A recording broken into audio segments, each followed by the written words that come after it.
As many already know, the Power Rangers franchise is on hiatus right now and is expected to have a reboot in 2025. Is this reboot going to include the mighty Morphin? Will we see old Rangers in this new version of the franchise? The reality is that many may be confused by these questions, and in this video, we are going to try to clarify all this, but at the same time to analyze if the best is what they are going to do in 2025. The first thing we must define is the difference between reboot and remake, since both things are totally different, but people usually confuse these two words. In a very simple way, we can define that remake is to create the same project, with the same characters, story, and scenarios, but improving everything with new technology. In the world of cinema, it is known that as technology advances, films also improve in the visual part, but obviously this does not mean that they improve in other things. Because of this, old movies are often used that had a great script, but for their time they didn't have enough technology to create what they wanted. Then with new technology they can create many of these things that were impossible before, so they use all the history of that old movie, including script, scenery, characters and everything else, to create a new movie.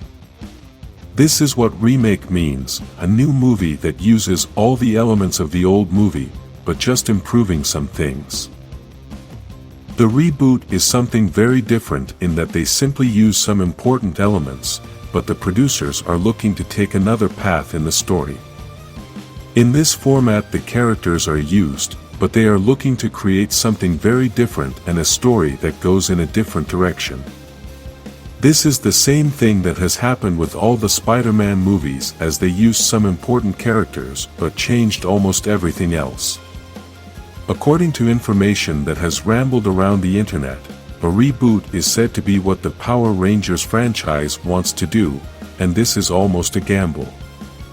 When producers do a remake, they are almost certain that the final product is going to work, since it comes from another old product that already worked in the past or that had all the necessary elements to succeed and just didn't happen due to lack of technology.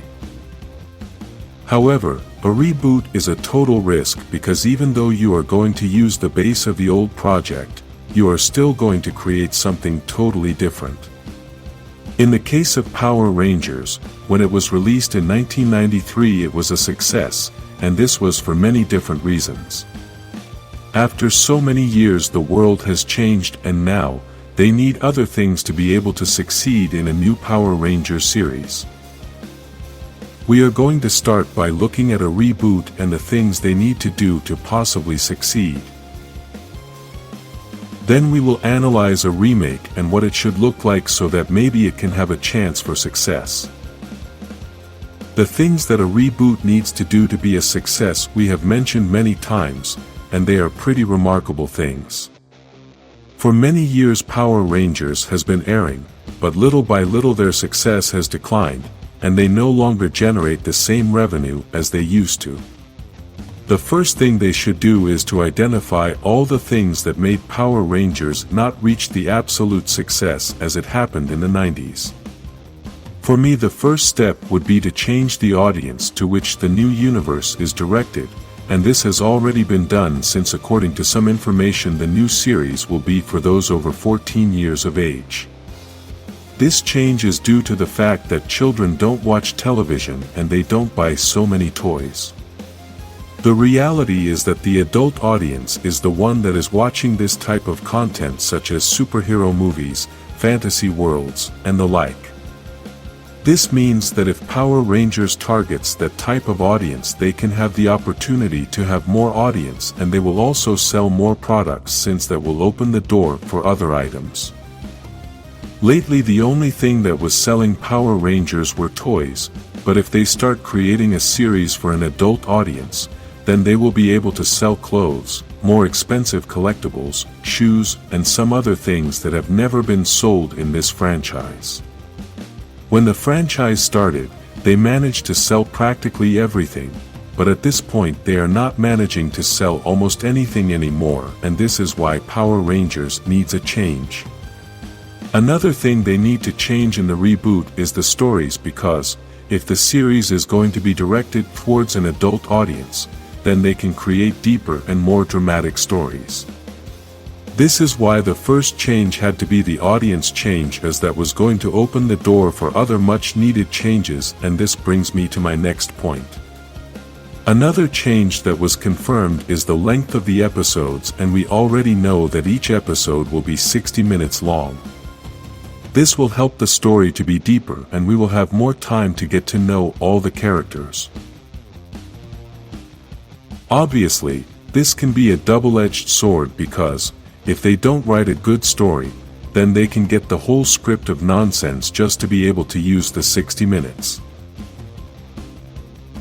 Creating series with this length is very difficult, as the whole plot must be excellent, because if this does not happen, then the viewer can easily get bored. One change they must make in a reboot, but also in a remake, is the visual part, and this includes costumes, effects, set designs, and many other important things. That said, let's start analyzing the changes that a remake could have if this was what the producers had chosen. The reality is that Power Rangers didn't need a remake since new seasons were still being made at this time, so a remake is not going to make any sense. The only way a remake would make sense is if they had made it of Mighty Morphin, because it's the older team, and by 1993 the special effects were terrible. That's why it was so exciting to be able to see the Mighty Morphin in the special episode, because we got to see them with all the new modern technology, and we all got to see how amazing the team looked. The remake could also be done of other old teams that also didn't have the technology at the time to be able to create what they needed. Despite this, the team that transcended the most in the franchise was Mighty Morphin, and that's why it makes more sense to create a remake with this team. If they remake this team and change important things, even if they use the same characters and the same plot, it is very likely that it could be successful. The only thing that could be a risk is if that remake is aimed at the children's audience, since no matter what changes they make, that kind of audience doesn't watch TV anymore. We don't know if by targeting the project to another type of audience it would still remain a remake, but it would be the only way to achieve success. Even in the special episode, this was what the writers wanted to do, as they understood that Mighty Morphin fans are adults, and it would have been awesome to see a very dark story. If we had a remake of Mighty Morphin, aimed for an adult audience, using all the modern technology with a big budget, the Rangers with new modern costumes, and using the same old story as a base to create something better, then that could be the most impressive Power Rangers project ever. The best proof of this has been the comics, even though there we can't see any changes in the visual part because they are still drawings. We can see the change in the story, as it is a darker drama and they have used the same characters we already know. Write in the comments if you prefer a reboot or a remake. Like this video and subscribe for more information about Power Rangers.